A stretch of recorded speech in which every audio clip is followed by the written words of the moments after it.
Welcome back, everybody, to Oz Bodybuilding Podcast. I'm joined today by Scott. He owns Rig Gym, and he just competed in the two shows, Queensland and Nationals. How are you today, man? Yeah, great, man. Yeah, real good. Happy to Awesome. meet you, man. Awesome. It's good. Like, I got some awesome questions to kind of get into, help everyone get to know you and just kind of see where you're at and what's going on in your life. So, first question is, with competing in the Queensland and Nationals, how do you feel kind of after the experience? It's been about 1 week post Nationals, so kind of just wanted to know where you're kind of at with all that, the outcome and where you're feeling. Definitely fat and happy, man. I haven't hesitated to sort of indulge a little bit after the Yeah. show. Look, I'm happy with it, man. I'm really happy with the outcome. Like, I'm not gonna lie. Like, I went into Queensland with some expectations. Yeah. You know, just on myself. You know, and you don't know who's going to show up either. But like, went in with some expectations. I was disappointed with my placing. Not like it was a fair placing. I've looked at the photos. You know, I can't disagree with anything at all. But I was a bit disappointed in myself.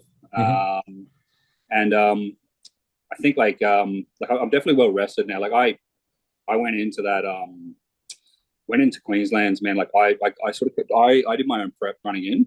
Yeah. And I've sort of done it the last few times. I've done my own prep. But when I got sort of like a few days out, you start second guessing yourself and all that, the final last day things. I don't quite have the level of experience I'd like to have.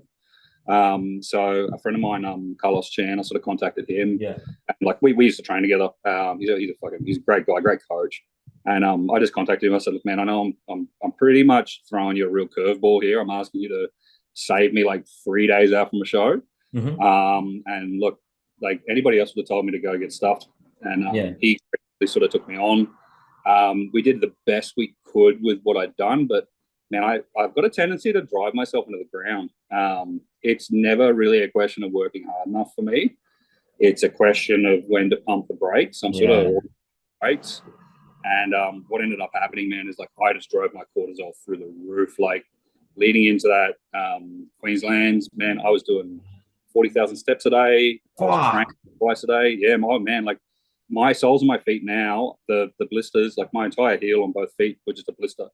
I had to luckily I've got an auntie who's a podiatrist, and she sort of sorted me out so I could keep on pushing through. That's crazy. Yeah, man, like just doing dumb shit.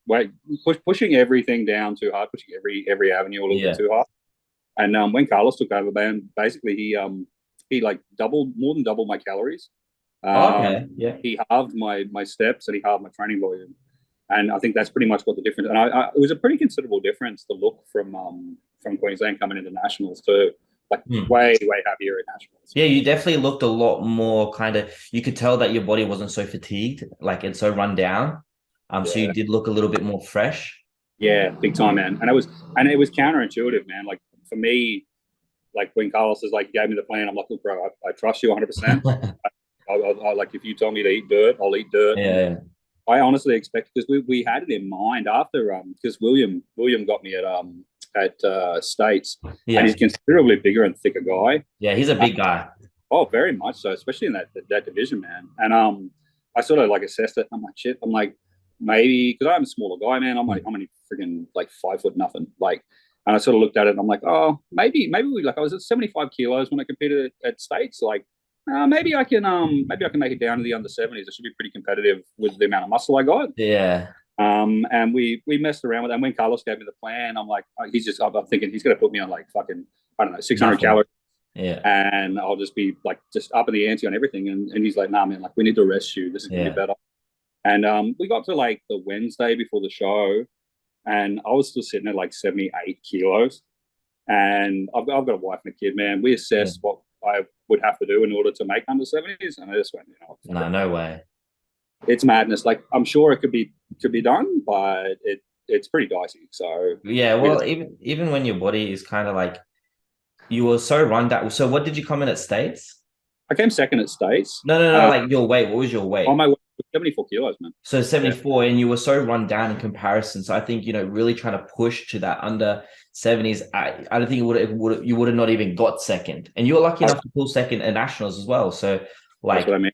Hats off to that. Even though with your body so run down, but then like it maybe if you kept that going, you may not have placed second at nationals. So I expected it probably would look like garbage, man. To be yeah, honest, like if I push it through, and that's what we sort of assessed, man. Like I said to Carlos, I'm like, look, because in my mind, you're like, oh, like I've really got a shot at the title if I make it under 70s. But I thought to myself, well, if I'm in the under 80s, I just got beaten by William.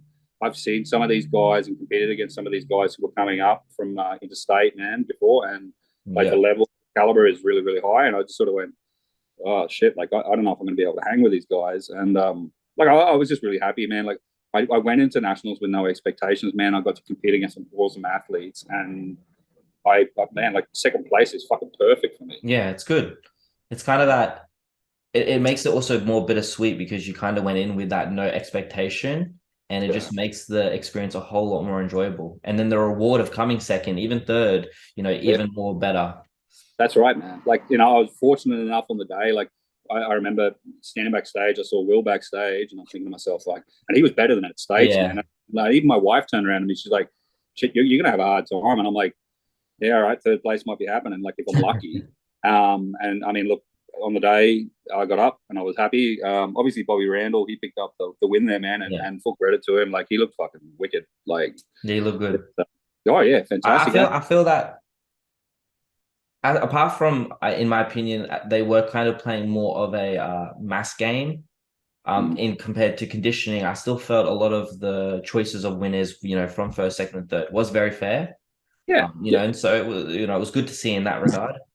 Oh man, they ran a great show, and it's like, and it's a subjective sport, right? Like, Yeah. of course, I'm going to think I'm the best. Like, yeah, otherwise, like, nobody gets up on stage and does that if you don't, Yeah. or you can be. But man, like, yeah, I've looked at the photos, man. I can't take anything away from Bobby, and I watched I was lucky enough to catch the overall, man. And I'll say, man, even for a middleweight, like, especially those two rear shots, you Yeah. watch Bobby up against the big boys, man, and he was holding his own, man. He's Yeah, he was doing thick. good. Yeah, man. It was Yeah, like that overall, I reckon it was a lot closer than, it may have seemed. I wouldn't be surprised if it was 1.2 point, 1 point. it was crazy, man. Like like it was wild. Like Luca looked fucking nuts. Stan's ready to go on a 212 stage. Yeah. It's no question, right? And all the other guys throughout. Like there wasn't a single guy there that you were just like, yeah, he kind Yeah, of wants questionable. all good. Yeah. No, so and they held a good show, man. So Yeah, it was good. A very, very good show. I'm excited to kind of see with the progression that it kind of goes on because it seems like they're really upping the ante and it's exciting. It's good for the sport. It's good for Australia. 100%, man, 100%. With more of our guys can do well, and then we can go away and we can sort of Yeah, we can actually make a bit of a mark overseas. It'd be good. definitely, definitely. Hopefully, next couple of years, fingers crossed.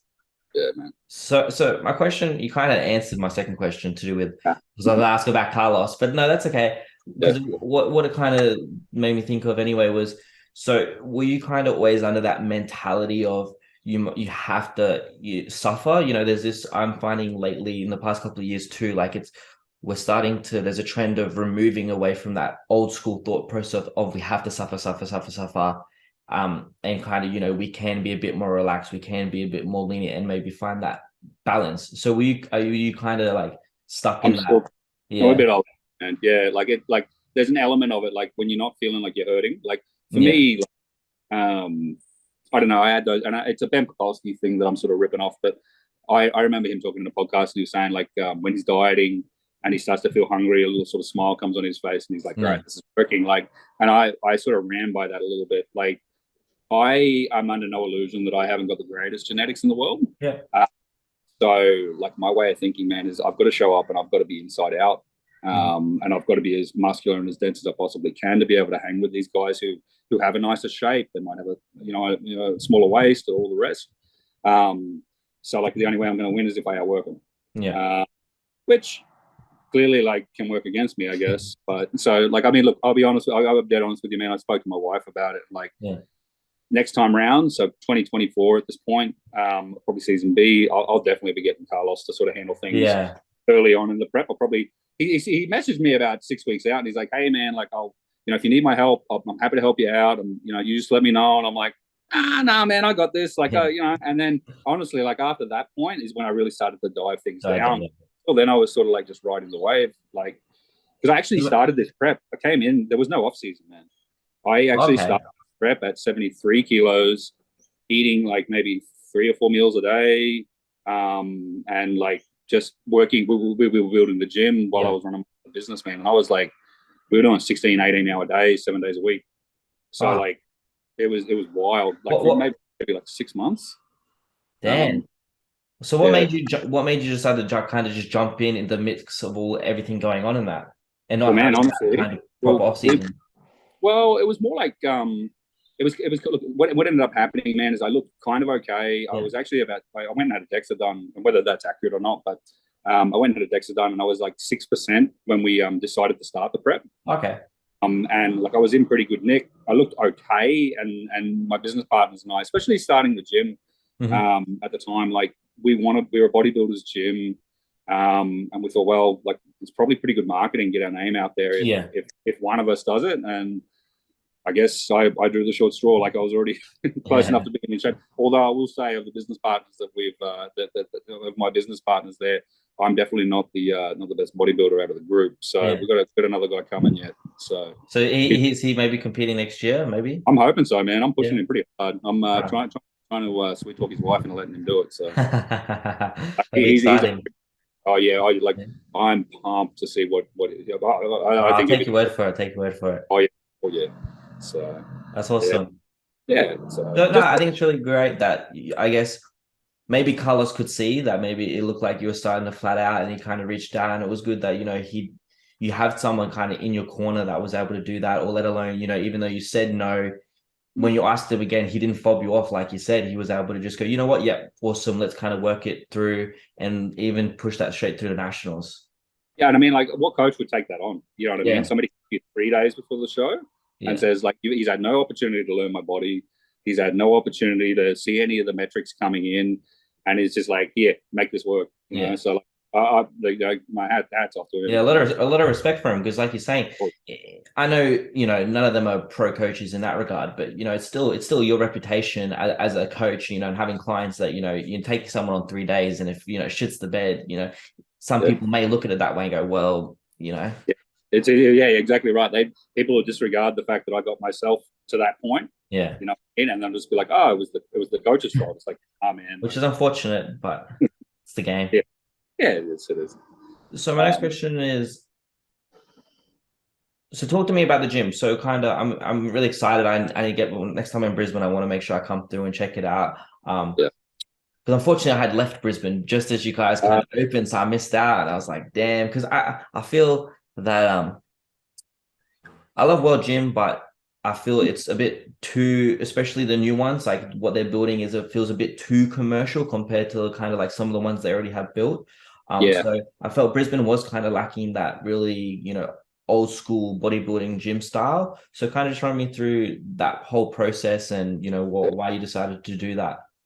Yeah, man. Well, I mean, like, I agree with that notion 100%. Like, it's and I understand it's business, right? Like, and you got to make money. So Gen Pop, like, you ask anybody who's in personal training or in the gym industry, like, that's where the money is, man. But we were fortunate enough, like, the whole gym sort of came about, man, just before COVID kicked off, and as COVID was kicking off, and man, I need training for my mental health, and I've got a lot of friends who are the same. I've got another business. I've got a stone business, and we had an apprentice working for us who was tied up with one of the local footy clubs. And they didn't have a gym, but they had a space. And he introduced me to the president over there, and I said, look, I need to put a gym somewhere. I tried a bunch of different places. So I tried some friends with warehouses and things like that, see if it would work out a deal, but couldn't really get it off the ground. And then when I met these guys, they said, look, here's a footy shed. It was a shitty old shed. The floors weren't even, like, the 1970s where they just pour concrete over whatever the hell's there. It was that kind of thing. Very small, like maybe 100 square meters. I fit the place out, put in a bunch of equipment, secondhand equipment and stuff. And then we were training out of there for a bit. And what ended up happening, man, is like, look, it wasn't costing me any money to have the gym apart from what I put in the equipment. But I wasn't making any money either. I was fine with that. And basically the deal was, if the football club had full access to the gym, but my friends and family, we could get keys and we could have access in case, in case we all got shut out of the commercial gym. So we did that for, I remember, 18 months. And I actually met two of my, so I've got 4 business partners in the gym. And I actually met 2 of the boys there because Philippe, my training partner, we've been training together for a couple of years now. He was actually going to buy some stuff off me from Marketplace. Oh, okay. So the guys, we were talking back and forth, and we weren't sure how long the lockdowns and stuff were going to last for, man. And I had this, I think it was a cable crossover machine and a Smith machine sitting there in the shed, and we were umming and ahhing about it, and they weren't sure. And I thought, look, it's just sitting there collecting dust because my garage is kitted out to the nines. I know I'm good, but with these shutdowns and stuff, I'm like, man, like we don't know how it's going to last. So I said to Philippe, I said, look, man, we don't know each other.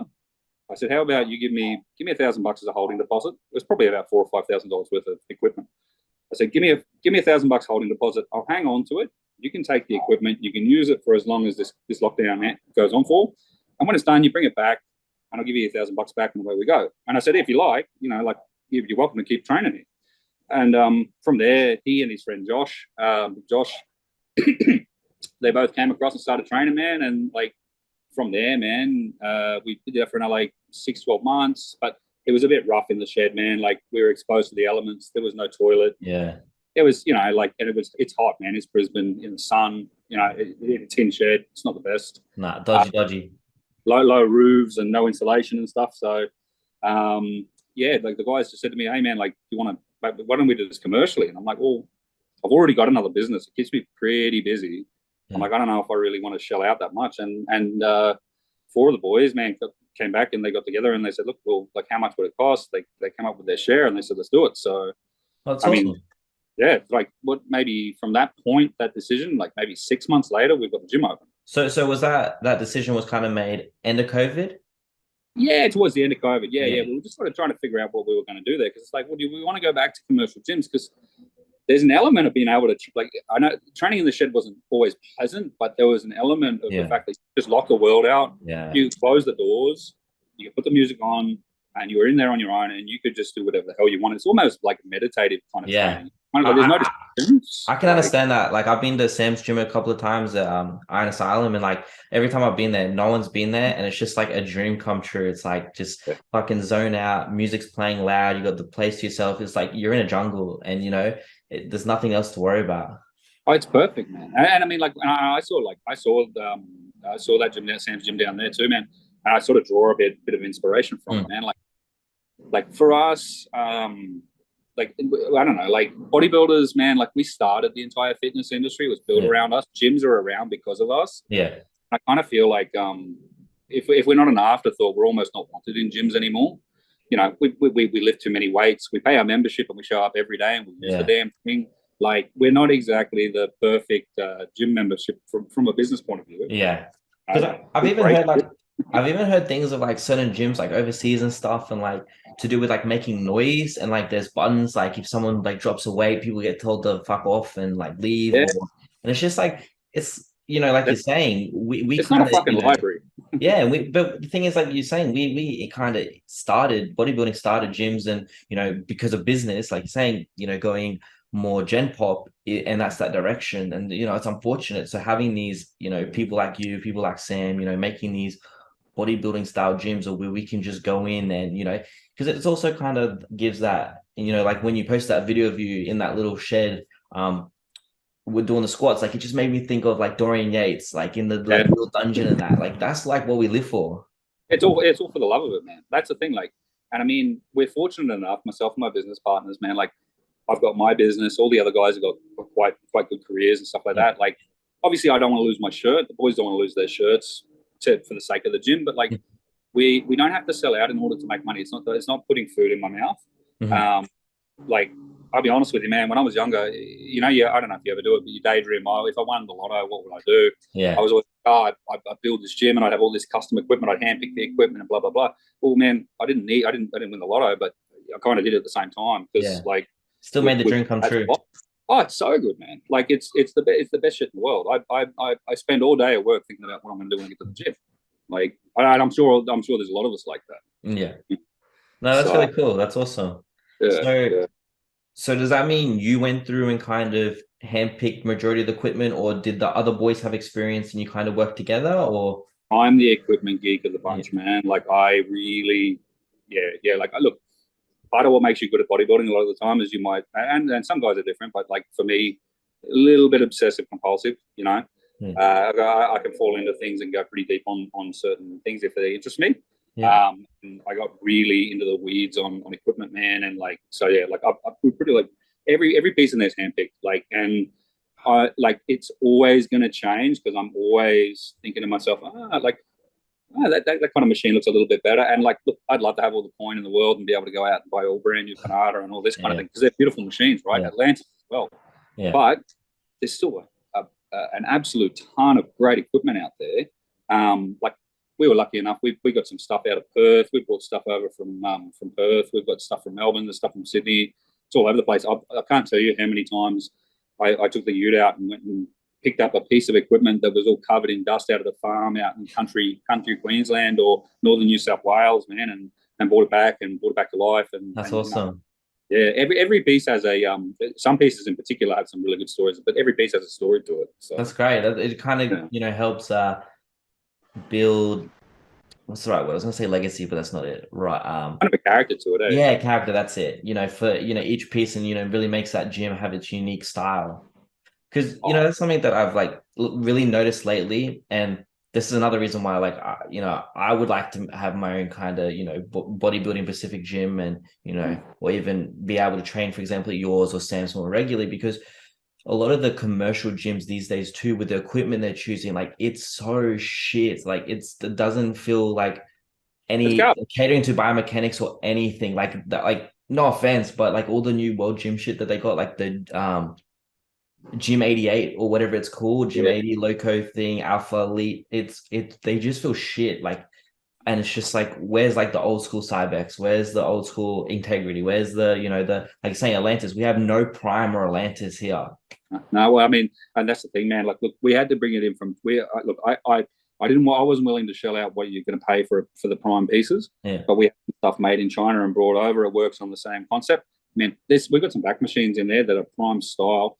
I can't do a back workout without touching them. Like they're so good. Like and that's the thing, man. Like like the same thing. Cybex, Nautilus, like I mean, even hammer strength, man. Like I've had a few people come through the gym and they say we do have one or two hammer strength pieces. They walk through and they see the hammer strength and they're like, oh, it's a good gym. You've got hammer strength. And I'm thinking to myself, like, honestly, most of their stuff is garbage. They've made like 5 or 6 good, well-designed machines, and those ones obviously I've gone out and I've sourced, but the rest of them is just crap. Like I agree. It's so, and that's the thing. Like, and that's the beauty of being the smaller privately owned gym is like most commercial gyms, they'll call up. All right, we want a full range of your Life Fitness. Give me a full range of your Techno Gym or Matrix or whatever bullshit it is. And maybe 2 or 3 bits are good, and the rest of it is they're just paperweights. Yeah. Well, probably worse than. So I mean, everyone's entitled to their opinion, but for me, like, there's good stuff and there's bad stuff. No, I 100% agree. I can relate. I get it. So with the gym, what's the goal kind of moving forward? Are you thinking about kind of expanding into more than one location, like having one on the Gold Coast, or are you just trying to see, because as you're saying, it's not something that you're using to feed your mouths. You've all got other businesses that are catering to that. So this is kind of like that fun income that you can have. I honestly don't have a huge plan for expansion. Like, I mean, look, we might look at making the gym that we've got bigger. But that comes down to positioning and stuff like that, and whether the neighbors are willing to move. But man, for us, like, I want to just build a place where, like, I want it to be a competitor's gym. Like, we obviously, like, we do have people who are gym pop to train out of there, and they're more than welcome. I'm not trying to exclude anybody because hell, that's why we started the thing, right? But I want a gym full of bodybuilders. I want to be surrounded by my people and my community. So if the place is full of competitors, like that's the goal. And we're getting there too. Like we've got quite a few guys there who are looking to compete in the upcoming shows. Like I see places like the Dragon's Lair and things like that. And I'm like, yeah, maybe I can be a budget version of that. Like a destination gym. Like I don't feel Brisbane's got that. Like everybody knows you go to Melbourne, you go to Dolly's. You know, and there's plenty of fantastic gyms down in Sydney. I haven't personally been to Perth, but I understand there's a Dolly's over there. Yeah. Like, but that's the thing, right? There's nothing in Brisbane that I feel. Or the Gold Coast. Like, we have Sam's gym now, which is really good. But Yeah. before that, there really was nothing. No, like I mean, maybe World Gym Ashmore was a bit of a thing. Yeah, and that's Man, before it got renovated. that's right. And look, Yeah, man, I used to spend my before COVID, man, I'd spend my weekends driving around to different gyms because I want to train legs yeah, at Power. Well, it's Powerhouse now. It was World Gym at the yeah. time, Well, Gym Southside. but which is a great gym too, by the way. Yeah. But like so you want to go and do these things, and I spend all my weekends driving around going to these other places. Muscle Hut's a great gym as well up at Sunny Coast. Those kind of places. Yeah. And it's got a kind of like a really like probably even more than us. They've got a really gritty feel up there because it's sort of like cool. a semi-open kind of place. You should check it out. Yeah, it's I will. Yeah, Scotty Hipwell's done a good job up there, man. But like, I want a spot for us, man. Like it's I want a gym where if you're halfway through your set and you decide that you want to hit a front double or something like that because that's you're training arms, then nobody gives you the side eye. Like it's accepted. This is a bodybuilder's gym, and I'll be honest with you, man. I've said this to everybody who joins. Like, if you walk in and somebody's doing that, and you come and you complain to me about this person doing that, I'm going to tell you should go piss off in the good life. Like you're in the wrong place. This is what this is about. So no, it's good. It's really good that that's your vision instead of I feel like sometimes people start business ventures or whatever, and they kind of are seeking more of a validation or the money, where I think something like this where it can become so successful is because that vision is from a wholly like giving back to the community, giving back to the sport, somewhere where competitors feel welcome. Because not even just like what you're saying with just doing a front double or whatever, just like I feel like sometimes at commercial gyms it's hard to you want to spot, you're lifting heavy weight, but you kind of like, fuck, where's the bodybuilder that I can ask? Where's someone that I know that's not going to be like, oh no, sorry man, who's someone that's going to be able to help? Yeah, exactly, man. But that's the same thing. I say it to the guys when they join up. I'm like, if you're out the back and you're deadlifting and you're screaming and carrying on, spitting and sweating all over the place, like I'm going to come out there and clap you on and go hard, man. Like I'm not going to come out and tell you to be quiet. Like that's awesome. I want that kind of thing. I love it, man. Like sometimes it's a weird thing to say, but you hear people really going hard and it gets you up. I'm like, shit, I want to change the shirt. Now I want to get over there. Yeah, that's right. So that's like, I don't know if you've seen, it's a new gym, Emerge Gym down, where is it? Must be Melbourne. And I'm pretty sure Jackson owns it. And similar thing. He just posted a thing on Instagram, and he gets everyone in there. I'll get up on Instagram. Have you seen it? I haven't seen it, man. No. I'll show you. It's good to see other people are doing it too. Like they see the value in it, right? Yeah, it's awesome.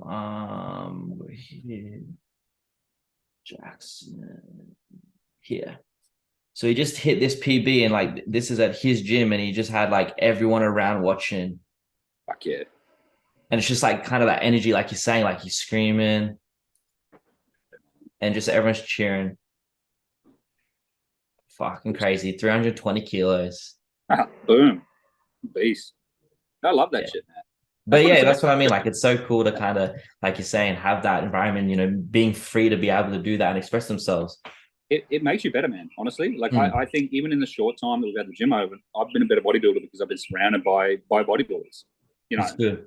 There's advice, and it's just that G up that you get and the opportunity to train. Like, that's one of those things, man. I'm that gym owner who, like, if you come through and you look like you can handle your shit, I'm going to hit you up and ask if you want to come train legs with me on Sunday. That's awesome. I'm guilty of it all the time, man. That's good.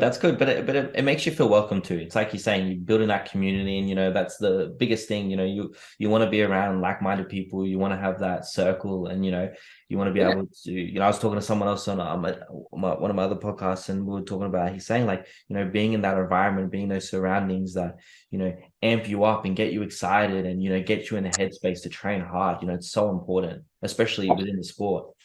Yeah, man. Hard. Like, what we do is difficult. And to get yourself in the right mindset, man, it can take a bit. So, like, if you've got those other people there behind you, you're that much better off. Yeah, 100%. So, would you say? So I heard you say you've done a couple of other preps. Yeah. So, what was it like this time around, kind of doing it in your own gym in comparison to, I'm sure you would have done it at a commercial gym, because I know some people, like, they don't give a fuck. They can do a prep in like Anytime Fitness, but I can see how having that own space where you can go, all right, I'm going hard. I've got 4 people coming over. I'm locking the gym. No one else is coming in. Like how much, like we're saying, could make it better. Did you find that there was a massive difference, a massive improvement? And Huge. do you think that but the counter side of that was that maybe that also had that a negative effect of wanting to push too hard? I think I've always got it in me to want to push too hard, because Yeah. the last time I did a prep, I was training at a World Gym North Lakes, which was a decent gym too. Mhm. I did the same damn thing, man. The difference was I wasn't doing 40,000 steps. I was doing 2 hours a day on the damn step mill. I just have this. Yeah, Yeah. look, we're all, everybody in this industry, we're a little bit, A little bit something. crazy. Yeah. Maybe I'm a little bit more, but yeah, and that's that thing, right? Like I think I actually did better this time because like you're surrounded by all these guys, but by the same token, look, I'm pretty stubborn, man. I'm guilty of not always listening to the boys, Mhm. and a lot of them was like, "Hey, man, you pump the brakes and just take it easy." I'm like, no, I got this sorted out. And my training partner Philippe, same thing. Like we were in between Queensland's and nationals, and we Mhm. were screwing around. Maybe we are doing some behind the neck pressing or something like that.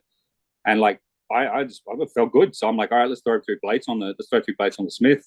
And he literally said to me after the fact, he didn't say anything at the time, but he said to Yeah. me after the fact, he goes, man, if you did that, I was going to punch you in the back of the head. Like like he's like, if you hurt yourself at that point, Yeah. like, cause you're mad. He's like, what are you doing? I'm like, I'm feeling good enough. Like, why Good. wouldn't Yeah. I do it? Like, it's if I can't do it, then I won't. But I Yeah. can, so I will. But yeah, they definitely help to regulate the crazy a little bit, I guess. So, Mhm. but man, like I came out like this whole prep, man, especially with setting up the gym and stuff like that. I met some fantastic humans through the whole thing, and man, like the level of support that came through it, it felt like a team sport. Every other time I've done a prep, it has felt like there are moments of isolation. You Yeah. definitely feel like it's you against the world. I didn't have that this time around. It was me and the boys. Like That's we good. were working towards it, and it was that's kind of the thing. Like, and I'm really pumped now. Like with the other guy, with the other seasons coming up, a friend of mine, training partner Jade, and getting ready to do the season Yeah. A. Like I'm looking forward to being able to give back the same kind of energy that those guys gave me through my Yeah. prep. So That's what's yeah, important. I agree with that. Like having that, being able to kind of share back, like you're saying, he helped you, you can help him. And it's kind of that, that's the thing I find it very interesting. Bodybuilding does feel like such a lonely sport. Like it is, it's always about, I versus everybody else. But I feel like that's only when you're on stage. I feel like that's, when it's I versus everybody else, and that's when you should focus on that. But until then, training with your competition, training with people who are going to be on stage, or that, people that are going to be on stage later on, that's that like team mentality that, is important. well, that's the thing, man. Like my biggest dream, and I don't know, like maybe I'll call him out. Maybe I'll call him out now. Like I'm doing 2024, Carlos. I'd love to step on stage next to Carlos. Yeah, Like because he doesn't want to compete anymore. I saw that. yeah, like he's not committed. Like, yeah, he's sort of like he's still got it in him. He's Yeah. still got it in, man. And I'll be honest, man. Like as far as like a training partner, he's a freaking beast. Like Yeah. he's one of those guys, man. Like I literally like I one year I was going to train legs with him, man. I'd almost have an anxiety attack driving over there. And don't get me wrong, Really? I get after it when we get there, but fuck me, man. Like I know how hard he push. Oh, he's got And some wheels on him. like yeah, he does. Yeah, man. And like like I can hold, I can carry myself. I'm good. Like, Yeah. but just the level he pushes you to, and the fact that I think if you respect somebody, you'll push that much harder. Yeah. Like, if I had a personal trainer, man, I didn't respect them, and they're telling me to do 2 more reps, I just fuck off, The man. Like, fuck I'm off. done. Yeah. But if it's somebody like that, he tells you to get 2 more reps. Like shit, I had a video. Unluckily, some douchebag bloody decided to go hack my Instagram, but on my old Instagram Yeah. page, got a video there from when Carlos came over to visit us for a session, and we were on the True Squat, and like I think we had like maybe probably like 5 plates or something on that thing, and it that's heavy for that machine. Mm. I'm thinking to myself, all right, cool, I got this. I can do about 8 reps. Man, he got 17 reps out of me, and like you see the video, and like I'll try and repost it on the new page, Yeah. but like man, my soul left my body at the end of that set. I can And imagine. nobody else can, unless you respect the person who's pushing you through it. They never be able to draw that much out of you. But that's the thing, like that's important, and that's when you click as training partners too. Like I have a training partner, and like we have that pushing mentality, we have that respect. We push each other as hard as we can, and it's just it makes the session. Because I train a lot by myself now, but when we do, it feels so rewarding. There's like another level that just comes from it, because it's just like yes, we're pushing each other to the max. Because like you're saying, you do. Oh, like all right, I'm going this set. 10 reps, and then she hear one more, one more, one more. It's like, yes, yes, yes, keep going, keep going. Yeah, there's nothing better, right? Like, it's terrible while you're doing it, Yeah. but when you get to the end of it and you look back on that workout, you're like, fuck, man, like, I'm shit. You're proud of yourself. You're like, I didn't know I had that, and they drew that out of you, you know. So It's that's, and that's awesome. what a good training partner will do, Yeah. man. They'll enhance your not just the session, but the entire experience. Mm. You know? No, it's good that you have someone like that, and it'd be awesome. I'd love to see Carlos. You know, I was surprised when I saw that he said he wasn't going to kind of compete anymore, because it's not like he was kind of falling short. He was still placing well. No. So I think he has a great physique. So I think he'd make Yeah. a good 212 too. So it'd be interesting to kind of if you can get him, and you can both. I'd love to see you both on stage. That'd be awesome too. So I'm going to try and wind him up, man, because yeah, that's the thing. I'm pretty happy with how my legs are looking right now, but I think yeah. I want to see that comparison because his legs are wild, you know. I remember seeing something back in the day, and he was just like, "Oh yeah, got to train legs," and it's like 1 month, once every 2 months. And I was like, "What Yeah, the man. fuck?" He's Yeah, like, "They're just so big." He's like, my upper body can't keep up."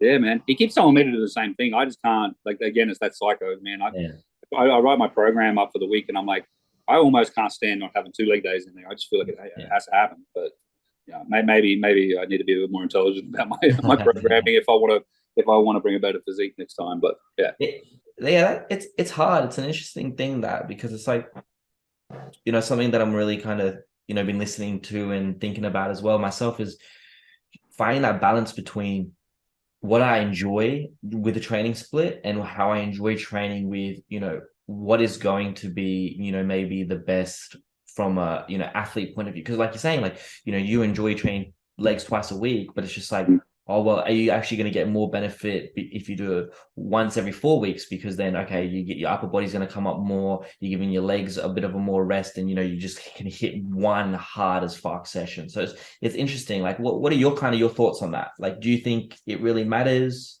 I think you're right. If you want to progress, man, like I mean, like, and this is the beauty of bodybuilding, man. Like I stood next to Will, I stood next to Bobby, and a few other gents. Like the best thing about bodybuilding is you get up there on stage, and they will expose whatever your weaknesses are. You know, Bobby's got a fantastic back. Will's definitely no slouch in that department. And I look at my back, and I'm looking at those shots, and I'm thinking, fuck, I got to pick up my game. I really need to fix it up. So, and I love training back as well. But like, Yeah. I'm like, I need to steal some volume from these leg workouts in order to make this work. Like maybe I should be training my arms twice a week rather than doing legs twice a week. But yeah, it's a struggle. Like this is where a good coach comes in, right? Like, I mean, Carlos isn't technically coaching me through the off season, but it probably wouldn't hurt me to bounce a couple of ideas off of him and sort of get him set me straight. It's because otherwise I'll just keep doing what I'm doing. And in my opinion, your legs can't ever can't ever be too big. The problem is the upper body's too small to match legs. And then you're not symmetrical. You're exactly.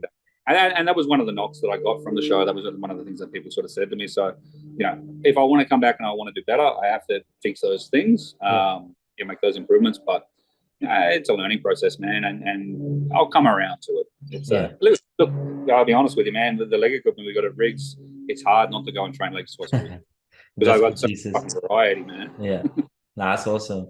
That was kind of the lead into my next question. Anyway, was what do you? So basically, was that judges' feedback, or just friends and family kind of saying, "Oh, you need to bring up your upper body or your back in comparison. You were a bit too bottom heavy."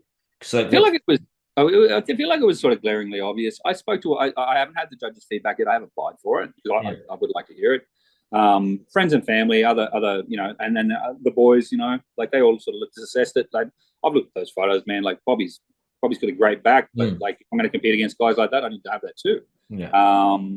But yeah, like just your general stuff, man. Like and to be fair, like it's funny, like must have made some sort of impact because I had a few people just message me completely out of the blue. People who I'm aware of, they're in the industry. Yeah. I know who they are, but I didn't think that they would ever know who the fuck I am. And they messaged me and said, "Hey man, like you look really good, blah blah blah." And the first thing I'll do is say, "Well, okay, well, what could I work on? What?" Yeah. Because that's your opportunity, right? Like these people know what they're looking at. So first thing I'm doing is quizzing them up, and that's the general consensus is trying to get a bit more, especially. I mean, I came back from a pretty bad neck injury late last year, and I was pretty much done with I thought I was done with bodybuilding, to be honest. It was pretty rough, and it was mostly down to the fact that I was such a presser back in the day.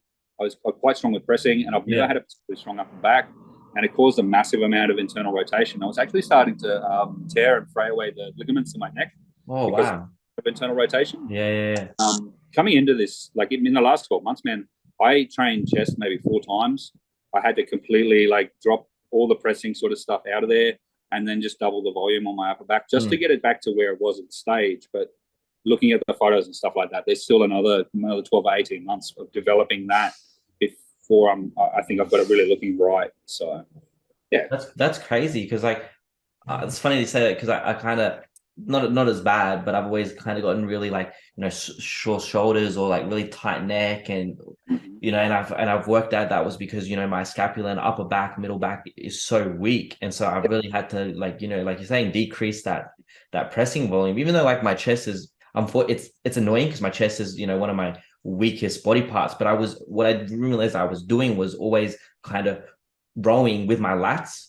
So not actually really working that upper back, and what's that done is then caused all these issues. So like you're saying, just recently I've cut back on, pressing and really focus amount of volume and focusing on, working that middle back and just seeing a difference. And it's been like, for I'd say a couple of months maybe, and the difference it's made is tremendous. Let alone I also feel stronger now pressing.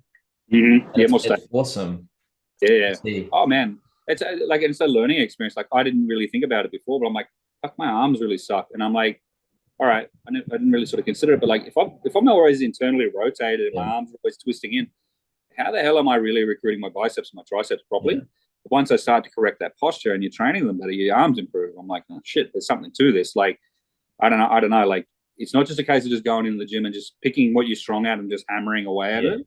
It's actually trying to be a bit more thoughtful about like, hey, my posture should actually be like this instead of being punched over all the time. And it made a massive difference. Like, I mean, there's still a ways to go, but we're at least you're on the the right path. Like I think it's so important, and it's something like there are some people out there like Coach Nick McKillen, like he's been really big on that posture and kind of bringing that into the space in the past 12 months and that. And I think all power to him because it is at the end of the day, outside of why we do what we do in bodybuilding, a healthy body, healthy ligaments, having a proper posture, it's so important. It's just like, why you see people at offices, they're always internally rotated at a desk, hunched over, and they wonder why they're in so much pain. And it's just something as simple as posture. Yeah, 100%, man. And it's like, there's such a carryover for it, man. Like, don't get me wrong. Like, look, I've been doing this. I've been competing now for 10 years, and like, I'm learning this shit now. So maybe I'm a slow learner. But like that's the thing, you don't know what you don't know. So like I'll sit down in another 2 years' time and I'll have a laundry list of stuff that I've learned in between here and there, and a bunch of reasons why my thought process now is no good. Like it's completely changed. But that's how you in it, man. It's all personal growth. Yeah, exactly. That's the biggest thing I reckon. Like, as much as we kind of make bodybuilding our life, we don't want that to detract from our own personal growth and in all areas. And if we're able to utilize the perks that kind of bodybuilding takes from us and then transfer that to other areas of our life, that's just as important. 100%, man. Like, look, if I didn't have bodybuilding, sure as I wouldn't be able to do the job I've got. Like, man, like I'm 5 foot nothing, little white guy. I'm a stonemason lifting island benches and shit into people's houses upstairs and stuff like that. Like, that's a job for a big man, not for a little. If it wasn't for bodybuilding, I wouldn't be doing it. Like I started this whole thing when we started bodybuilding, I was 58 kilos soaking wet. Like at 5 foot tall, there's nothing of you. Like strong wind would blow me away. Yeah. So you definitely put on that's what you're 70. That's almost 30 20, almost 30 kilos, close to. Yeah, man. Yeah. A stage weight too. Yeah, that's good. Yeah, 10 years, man. Like it's been chipping away at it for a while. It takes time, but yeah. All right, my last question. What was that? It's always easier looking back. Yeah, definitely. When you're at the start, it's pretty tough. No, definitely. But my last question before we kind of wrap things up is so going into kind of what you're saying. So before you compete again in 2024, if that is season B, is there possibilities of maybe season A? Are you, what other things are you kind of, are you putting bodybuilding kind of to the back a bit and just kind of focusing on business and life, or just, you just feel that kind of 2 years is, that full year off in a year and a half is kind of what you need to, bring that package? Are you kind of hoping to get a pro card, or just more continue to chase, like, would you be happy with just getting multiple titles, like, if you know what I mean? I think I want to be realistic about it, man. Like Yeah. if I was able to snag like first place at nationals, I'd have been pretty happy. And the problem with that is I might have even been content with that whole thing. But like, not that I would ever stop training and doing what we do, but I think it's going to take that long for me to make the improvements that I need to make. Yeah. And plus, it's the other guys' turn. Like the boys who got behind me for my prep, like we've all figured out what their plans are for these next couple of years, and I don't want to draw away from that. So they supported me, so I think it's fair that I get behind them. Look, and I mean the other side of things too, man. Look, I started the stone business 7 years ago. It's been incredibly demanding building that business up. Like it's a manufacturing business. We started from nothing and we built it up. We've got 10 employees now. It's it's a big business. We've got that going on. Then I've decided to start the gym, and then immediately after starting the gym, I've jumped straight into a prep. I've got a wife and a kid, man. Yeah. I've got a 7-year-old, and I got my wife. So like, man, I've got to give back to the family a little bit and make them the priority for at a minimum 12 months, because I owe them that much at least. That's that thing, man. Like I'm one of those summit to summit kind of thinkers, man. I'm always moving to these next big things, and I really only feel good in myself if I've got sort of like some sort of insurmountable goal I'm trying to get at. But it's time for a rest, man. Like I've been at this, like I say, I've been at this for 7 years. My little girl's 7 years old. There's an element of time missed there. I've been focused on other things, and I think I don't want her to grow up and be. It's good. It's good that she grows up and she sees that I'm passionate about things and that I'm living my passion and that kind of thing. And I was listening to Luke Anderson talking to you the other day, man, and that sort of spoke to me as well when he was talking about the possibility of I think he's having a son or he's having a daughter. Daughter. Man, that fantastic, right? And I think his mindset's bang on. But that's that. Like, I don't want my daughter to be growing up and going, shit, Dad was never really around, because there's an element of her growing up and seeing me living my passion. I also want to be around enough so that she gets to see me, so she knows who the hell I was too, And unfortunately, when you're building businesses, it draws everything, and the client, unfortunately, a lot of the time is more important than you. It's more important than your wife. It's you've got to give them what they want. But we've grown the business to the point now where it's like, all right, cool. Like, if somebody's gonna be a pain in the ass, I just won't do the job. No, I don't need your money. Like, that's fine. But it took us 7 years to get to that point where we could say that. So, man, I'm not gonna lie, man. I'm definitely due for a rest. But the bodybuilding thing, man, like I can't let up on it. I actually want to have a 2-year run at things where I treat this off season like a prep, because I haven't really had, because of the businesses and things like that, man. I haven't had a solid, focused off season for 10 years. It's always just been like, we sort of stick around and it's more focused on work, and then like, okay, we'll do a prep. And then I'm focused through the prep, but it's 6 months. It's not enough to really make all that much sort of progress with things. So it's kind of that thing of you haven't actually really tested your true potential. No, because you like you said, you spent 7 years building one business. Then you've never had that. A lot of people sometimes can sell themselves short because they don't treat an off season like a prep. And that's one thing that I love to see with Jaden. He really treats his off seasons like a prep, and you can really see how much he's grown as the years has gone on, and seeing that potential. And it's exciting to kind of for me and other people that are fans of you, just to hear that 10 years you've been training and you've never really had that off-season prep. So it's just like, wow, you've done that. Come second at states, come second at nationals. What is testing your potential actually going to create? I'm pretty well, that's where I'm at, man. And then when I'm surrounded by so many good competitors and such a good support network, man, like look, I'll be honest, man. Last time I competed, I went down to the States for the IFBB. I didn't place. Now, like that was fine. That's where I went from not placing, and then maybe it's what 3 or 4 years later, and then when got second place, I'm like, shit, like, all right, maybe I can be a contender for this. Like, Yeah. if I put my mind to this, what can we do? So, and look, if I do it for the 2.5 years and I show up and the quality is that good that again I'm not placing again, so be it. At least I've given it a really hard run and I've tried to see, because man, I'm getting old. I'm 35 now. I probably got 5 to 7 more good years in me. Yeah. If I don't do it now, I'm going to spend the rest of my life looking back on it. What could I have been? Yeah.